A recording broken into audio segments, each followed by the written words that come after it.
It's a peace rose, isn't it, Chief Inspector? Can't have green fly disturbing the peace. Serious offence. Hit them hard.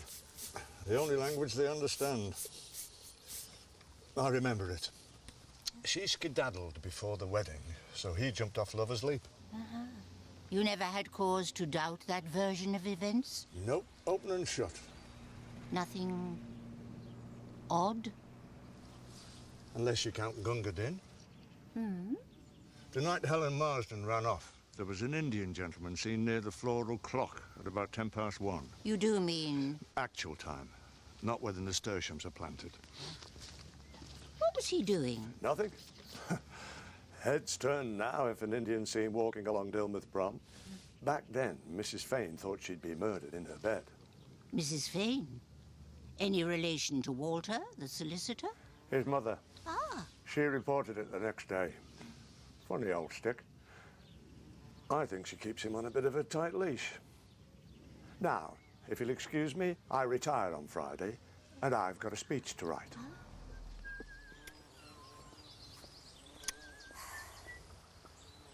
Is it left at the top of the lane for Dr. Kennedy's, all right? Miss Marple, still sleuthing? I hate an unsolved case. There was no case to solve. Possibly not. Left all right? Have you found out something? Well, yes and no. It's all terribly confusing. An Indian man on the promenade. The young bride's missing trousseau.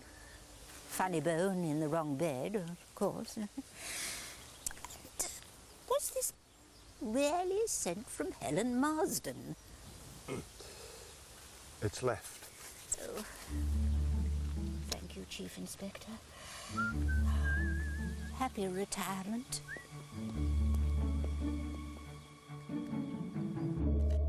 You wouldn't have something else Helen had written from before? Something we knew could be hunky-dory? Well, when Miss Marple told me you were probably taking the case, I thought of this. But an autograph's hardly typical, is it? No good for a comparison, no. Nothing else? I'm afraid not. This could be hunky-dory. Darling James, you're the best man ever. And all my fondest love for being so wonderful to me. Your very own Helen. I'd forgotten that. Well done. Very theatrical. That was her. I was rather flattered. We'll, get these off to the experts, then. Oh, just for the record, Doctor, where were you that night? As I've told Miss Marple, I was here asleep.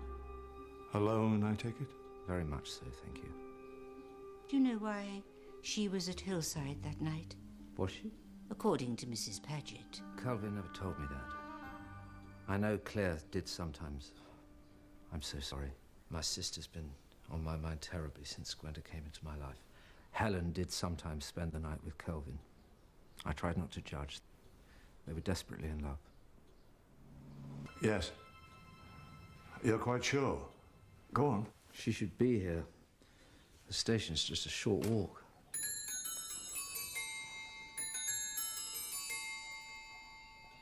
Do you need another aspirin? No. How was Charles this morning? Well, thank you. It was lovely to hear him. I wonder if Lily called in at the Erskines first by any chance. Why? It's just I bumped into Dickie in the street. Said she was coming to Dilmouth. He remembered her well. A loyal fan.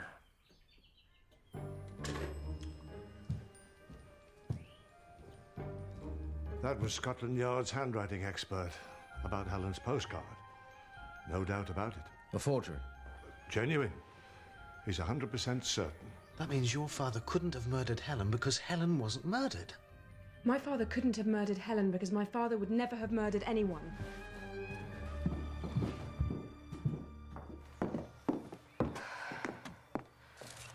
Helen was strangled. I saw it. No one will ever make me say I didn't. You believe me, don't you? Promise. I believe you saw a murder, Gwenda. I promise I do. And I can't believe my father would kill himself. Perhaps someone murdered him too.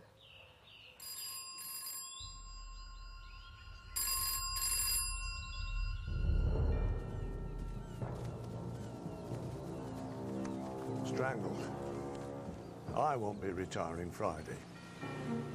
This isn't the way from the station. Not from Woodley Bolton Station, no. But it is from Matching's Holt. I told her to get off at Woodley Bolt. And to be on the 10:30 from Coombe Lee. But according to the ticket collector at Matching's Holt, she was on the 9:30. Why? If Helen wasn't murdered, what did Lily know that's got her killed? About Helen's postcard and the handwriting, are we quite sure it proves she... You can't argue with the experts. Now, I've been thinking. Mr. Richard Erskine had a first wife who ran off, didn't he? Never seen again. So Jackie Affleck said. But what possible connection? There's a technical term we use, Miss Marple. Following a hunch. Ah. Erskine came back to Dilmouth after the war. Say he did so to keep an eye on Lily because she knew he'd murdered his first wife. He found out she was coming to see Dr. Kennedy. Anybody could have known that. I doubt Dilmouth's much different from my own St. Mary Mead when it comes to gossip. And we may think the funny bones aren't in touch with each other, but can we really be sure? You think I should get them all here? Ooh. I wouldn't dream of suggesting what you should do. I'll consider it. Sergeant Macaulay, please. He's expecting my call.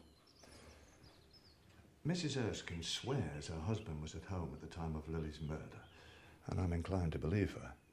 But Mr. Erskine claims his first wife married again to a crofter in the Outer Hebrides, which sounds like a right cock and bull story to me, as I'm sure the local police will be confirming even as we speak. It's fascinating to see how a hunch works. But I do hope they won't be too long about it. Everyone will be here quite soon. Arthur Primer. Yes, Sergeant. Yes. I see. And cheerio the new to you, too.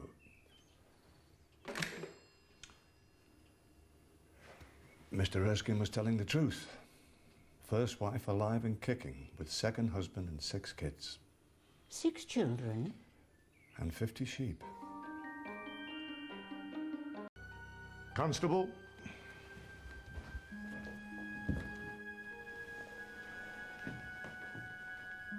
James Alfred Kennedy.